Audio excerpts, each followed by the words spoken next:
Hi, I'm Matt Collins. I'd like to welcome you to Bob Weber Auto Mart on Douglas Avenue here in Racine, across from Douglas Park. We specialize in 1-year-old, low mileage, almost new cars. And if you'd like to stop by and see them, or see them on our website, bobweberautomart.com, we can save you between $5,000 and $10,000 on your next almost new car purchase.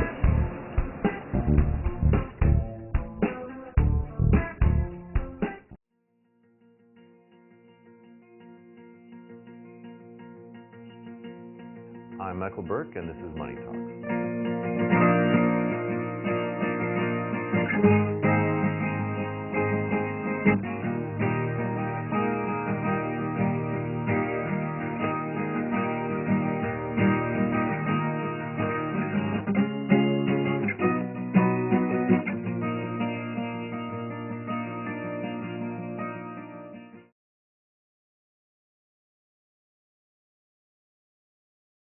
Business show. I'm business reporter Michael Burke, and today we have the privilege of being with Leo Bose from Case IH brand of Case New Holland. Leo, I appreciate you being on the show. And we're going to be talking about a lot about the Case technology that has been sort of evolving over the past few years in the tractors. I want to kind of set the stage a little bit. Case IH is a brand. Case New Holland, or CNH, is the company. Why don't you explain where the IH part comes from? Everybody in Racine knows where the Case part comes from. That's a great question, because really the heart and heritage of Case IH is really two companies. So J.I. Case, which was founded here in Racine back in the late 1800s, had an opportunity back in the middle 90s, so 1985. International Harvester at the time was on the decline, and J.I. Case was able to purchase those assets and form Case IH at the time. And that's what we have today. Mm-hmm. And so that's of course, the red brand with the tractors, like the Magnum tractors that are made just outside of Racine. And you also make New Holland tractors in this plant. Those tractors that are made there, they're not made anywhere else in the world, correct? Well, when you take a look at our manufacturing footprint, we have it around the world, so 37 locations that are manufacturing Case IH and New Holland products, so CNH products. Now, when we take a look at specifically what's produced here in Racine, Wisconsin, is really our Magnum line, as well as that New Holland complementary product that is in that horsepower range. Now, we do have one other facility in Brazil that's actually producing the Magnum tractors. Oh, okay. But at the same time, though, this facility here out of Racine is really getting some milestones. And when I say getting some milestones, the Magnum tractor is over 25 years in production. What does that mean? That tractor has been in production. Over 140,000 units have been produced. So for our producers throughout North America, they're really looking for that productivity and maximum uptime that really those tractors offer. And the employees here based out of Racine are really putting that quality and reliability in that product. So if a farmer in the Ukraine buys a Case Magnum tractor, where is it likely to have been made? So typically we take a look at those tractors that would be produced or brought into those other regions. It's probably produced here in Racine. Mm-hmm. Yeah. The changes in the engines over the last few years have been pretty significant, actually. I did a story a couple of years ago when you guys were facing an EPA deadline.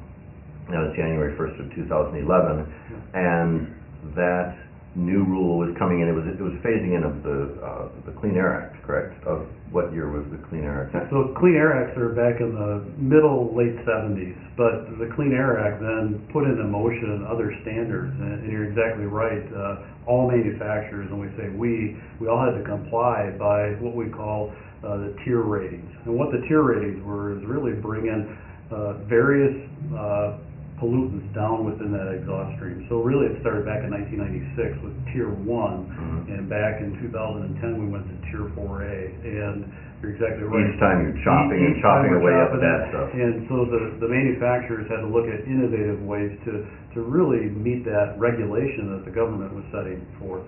And specifically 2 years ago approximately, you had to hit much tougher limits on soot and nitrous oxides. Nitrous oxides, of course, are bad because they lead to nitric acid in the atmosphere and thus acid rain. Yep. And you actually did it very successfully. Talk about the technology that you used to do that. Correct. So at the time, in 2010, we launched our whole new lineup of Magnum tractors as well as Steiger tractors, and ushered in new technology for us. and that technology is called selective catalytic reduction, or SCR technology. So we treat the exhaust after the combustion process. So that allows us to really fine-tune that engine for maximum performance or power, but then really meet that governmental regulation after that step. Now let's talk about the two. You could have taken one of two broad paths. You could have gone with SCR, and which you did, or you could have gone the other way. Talk about the way you didn't go. Yeah, when you take a look at the depth and breadth our engineering team brings, and there's really two paths, and you're exactly right. The first one is exhaust gas recirculation. So that means by nature, by definition, bringing that exhaust gas back into the engine to really reduce the particulate matter. So the other By burning it. Just by burning it. Mm-hmm. So the other technology that... And what are the problems with that? So what that does is actually it brings in less oxygen, because if you think of a campfire, when you get the campfire really rolling, you have a lot of good heat, you have a lot of good flames. What happens is exhaust gas recirculation is taking that exhaust or that campfire smoke and bringing it now back into that campfire, which really doesn't create a lot of heat and really doesn't create, at the end of the day, a lot of power for that tractor. So what we looked at was proven technology called selective catalytic reduction that was actually launched in Europe back in 2006. So with our sister company, we take a look at FPT technology, Iveco trucks. We were able to take that within our product and really fine-tune that engine for maximum performance, but not bring any exhaust gas back into the engine. Let's talk about where SCR came from too. It was being used by your majority owner, Fiat, in commercial vehicles. So Fiat had this technology, knew it worked in commercial vehicles and certain off-road applications. You guys said, why not put that in the tractors? So you're not bringing the exhaust back into the engine, so tell what does happen to the exhaust. So what happens is, in SCR technology, we can tune that engine. So what that means is the particulate matter, we bring that down because we're using all the fuel. Because our customers want to make sure that the money they're putting in that fuel tank that's being used is used to its fullest. So what that means, we can dial that engine for maximum power performance. What happens in our nitrogen oxide content comes up. So we use a second fluid called diesel exhaust fluid, which is a urea-based product, and we inject that into the exhaust stream after the combustion process. So what it does is splits those nitrogen oxides into simple nitrogen and water components. So it's better for the environment. Actually, the air that's actually coming out of the engine is almost cleaner than what's probably going in. Wow, yeah. And in the alternative you didn't, in reburning the exhaust gases, that takes extra diesel.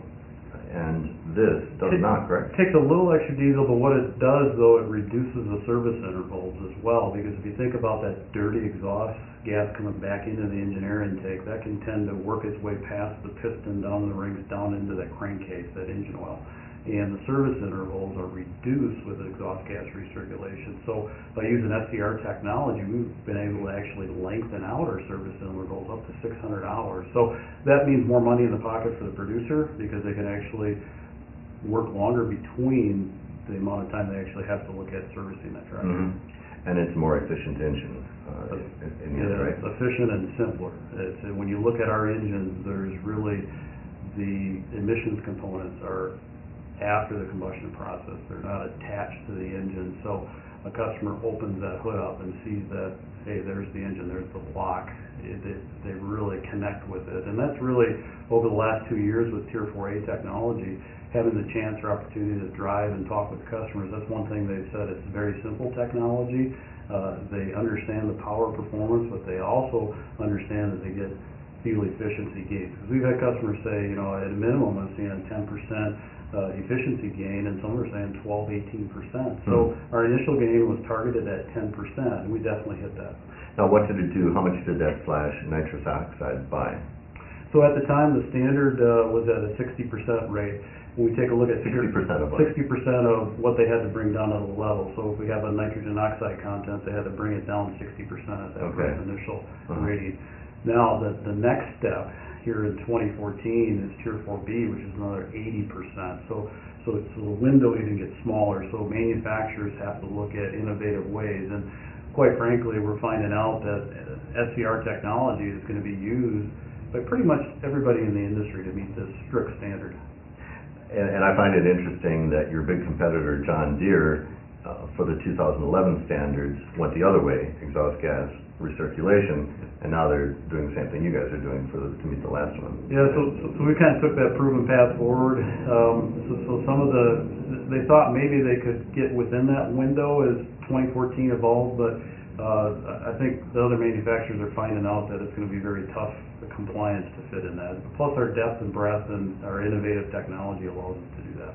Oh, by the way, where does this, what was the name of the fluid that you hit the exhaust with that neutralizes it? So diesel exhaust fluid. And where does that come from on the tractor? So it's a separate reservoir that's on the tractor, and for the viewers and listening to this, it's really I would fill that diesel exhaust fluid tank 1 time to 2 times the fill of the fuel tank. So I fill the fuel tank twice, and I would fill up my diesel exhaust fluid tank. So typically it's about a 12 to an 18-gallon tank. And do farmers typically keep a tank of that on their farm? They do a couple different things. They keep it on their farm. They have a mobile service fluid station that's on a trailer, for example. So basically every other day maybe they're filling that diesel exhaust fluid. So it's not a big problem to obtain that?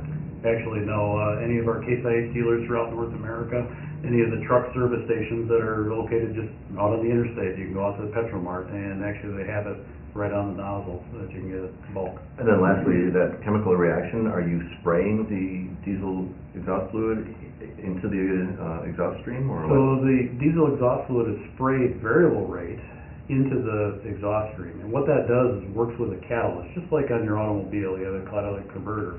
And what it does then is take that urea that's in that diesel exhaust fluid and split those nitrogen oxides after it goes through the catalyst. So we look at a couple different things. I say the system, it monitors what the actual humidity as well as the nitrogen oxide content that's not only coming into the air intake, but it is going out. So then it variable rates adjust. So we can put in 1.5 to 2.5%, but typically it's around a 2 to 3% injection rate.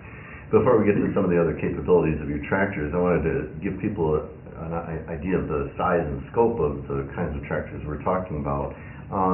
What sort of horsepower ranges are we talking about with the tractors made there? What sort of price tags and what kind of applications? Can you link the various sizes to types of farming that's done with the tractor? That's why you can see a smile on my face, because it's all about that power. When you take a look at really sizing up tractors, and they're versatile, and I say Case IH gives us a 1-2 punch for producers out there. Let's talk about horsepower ranges. About 150 horsepower that's out of our small unit here within Racine, Wisconsin. Can I jump in and ask you, I haven't even heard numbers, but what's the typical horsepower of a car on the road these days, or a pickup truck or something? Do you have any idea for comparison's sake? Well, depending upon what they're doing and fine tuning, but when you take a look at it, 350 to 380 horsepower to 440 horsepower, so it kind of gives you a little bit of range, but that range though is what they call peak. And when you take a look at our tractors, it's all about getting that usable horsepower down to the ground as well. So efficiency, when we talk about efficient power, but so the range of the track is about 150 horsepower all the way up to 340 horsepower. And the ranges of price, and you can go on caseih.com and take a look at it. We have a price building. You can actually build the tractor. It's kind of fun and unique because you can see all the accessories just like you have today. In fact, we have leather seats within the cab. So you can take a look at the pricing, but typically a base unit, 150 horsepower tractors, we have about $190,000. And we take a look, and that's list price, and then it moves up to about $280,000 on our top model. So what type of farmer is going to buy the one at the lowest level horsepower? A lot of our dairy livestock operations are looking for that tractor to be versatile. We can put front end loaders on that so they can actually move bales of hay for the dairy operations. Also, that customer is looking to have that fit in a row crop condition. What does that mean? Is actually our plants are spaced into rows so they can fit that tractor like down. Corn. Yep, you bet. What about a mid-range tractor? What kind of farmer would buy one? So mid-range, we take a look around this southeastern Wisconsin, Illinois, Indiana. Really, that customer is going to use that tractor not only for tillage work, but planting, also seeding, and any fall grain cart, taking that harvested grain off the field to the semi-truck. And at the upper level? Upper level, we get out of the Great Plains. You take a look at Western Canada, the provinces. Out there, it's all about how much land can I cover in a given time frame. So for them, it's all about productivity, acres per hour. So they're looking at that higher horsepower range. Now let's talk about some of the cool gadgetry on these tractors. You use a term called precision farming. What is precision? Our precision farming started back in 1994, and it's actually called AFS, Precision Farming, Advanced Farming Systems. That's really the acronym. So at the time, really our producers were trying to figure out when they plant a given hybrid or seed in the ground, they wanted to look at real time what the yield implications of putting that seed into the ground was. So in the fall harvest time frame, we have a yield monitor that's in the combine cab. And that then spurred into using global position. So that's telling you, like how many bushels per acre? Yeah, exactly. How many bushels per acre, so they could really then open book and take a look at one seed variety against the next and see, okay, which one performed. Because now they're almost getting down to the doctor level, I call it prescription. And they're trying to prescribe how they actually want to put more seeds in the ground, or what do we want to do with fertilizer? Do we want to put more or less? Because you don't necessarily just want to put more seeds and more fertilizer, because there's a point of diminishing returns, right? Yeah, it's just the title of your show, Money Talks. And really our producers are looking at the return on investment and really that input cost. They need to manage those highly volatile input costs. Mm-hmm. Talk about the tracking system. I think that's really interesting. Yeah, so we use GPS technology, same as what's in the automobiles today. And actually we can get down to sub-inch accuracy. So we actually know the position of that vehicle within the field. So what does that mean for a producer? Why would they want that? We call it the picket fence approach. That means that we want to snap a line or a grid within the field, and then we want to replicate that line throughout the field. So what that means is that the producer would actually almost get another row of corn or soybeans. So that means more money in their pocket, because now they're maximizing that ground that they can put that seed in. So, like if they say, I want to have my corn rows 30 inches apart, as you mentioned, you know it's going to be 30 inches and not 27 here and 34 there and stuff like that. I think I'm smarter than the machine, right? So we have a lot of producers say, well, no, I can get it closer. Well, when you get sub-inch accuracy, it allows our producers to make sure they're maximizing that investment. So how often does the driver touch the steering wheel? That's a great question. Actually, once they set that AB line, they can actually be hands-free as they go down the field. So the cell phone, or they can be looking at what the machine is doing with the planter. The only operator interface that they have to do is then when they come to the end of the field, we want the operator to control. So they would just turn on the headlamps, and then it gets to the next line, and then it follows that. And it tells them, okay, this is your starting point then for the next row? It tells them, and they can see it. It just populates, auto-populates on their AFS Pro 700 display. Wow. Are only the big grain farmers using that, or are a lot of Wisconsin farmers using that too? So if we look at through the Midwest, Wisconsin, whether it be low, medium, or high producers, they really see that return on investment of giving those as extra returns. So we see a lot of producers grabbing that technology. What are some of the cab comforts that are available? Cab comforts, where do I start? Automatic temperature control, just like we have in the vehicles today. AM, FM, stereo, cassette. For us, our producers use it as their mobile office. And they're continually looking at grain prices, they're trading grain, they have multiple workers that are in other vehicles. So for us, we have Bluetooth capability, just like we have in the automobile. So when you look at it, it's really their office. And we have a multi-control arm which is right on the right-hand side, and that controls basically all the functions of the vehicle. So our Case IH Magnum tractor, basically they have everything within one handle that they can operate. And they have a screen called the AFS Pro 700 display, just like in your automobile. They get all the vehicle parameters that come right up on that. You hear a lot about difficulty in borrowing, and these are not cheap machines. So what methods are farmers using to make these purchases? $200,000 purchase or whatever it might be? Well, that's a great question. They're using local lending markets for that as well. So when they look at it, some of them are very well capitalized. So some of them are, they do have the cash that they can actually fund them themselves. But through CNH, we offer our financing division as well. So one of three levels there for those customers that are really looking at, purchasing equipment. And just before we finish here, I know the ag numbers have been really strong in all the CNH earnings reports. Construction not so much, but ag is making you guys a lot of money. So what are some of the drivers of those successful sales besides all the great product itself? But what are some of the factors out there in the world that you think that are helping you guys? I think it really boils down to two areas. One is commodity prices on the upswing.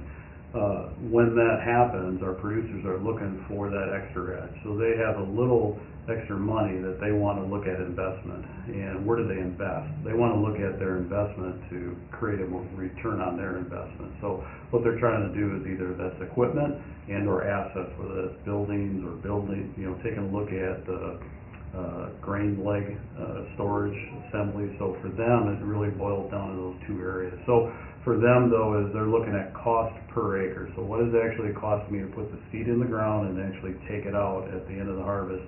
And there's somewhere in between that they want to try to narrow that cost of production. Not to mention there are a lot of hungry people in this world, and a lot of people in this world. Well, close to, we look at 10 billion that's going to be on this face of the earth is really, that's unique for our product coming out of here, out of Racine, Wisconsin. And really, we take a look at the late 1800s, Jerome Increase case, having this, right by Lake Michigan as a great port, but to get our product that's going to be over 10 billion people, it's just something that over my 20-year career with Case IH, I just one of those things I look forward to on how we're going to make that next step.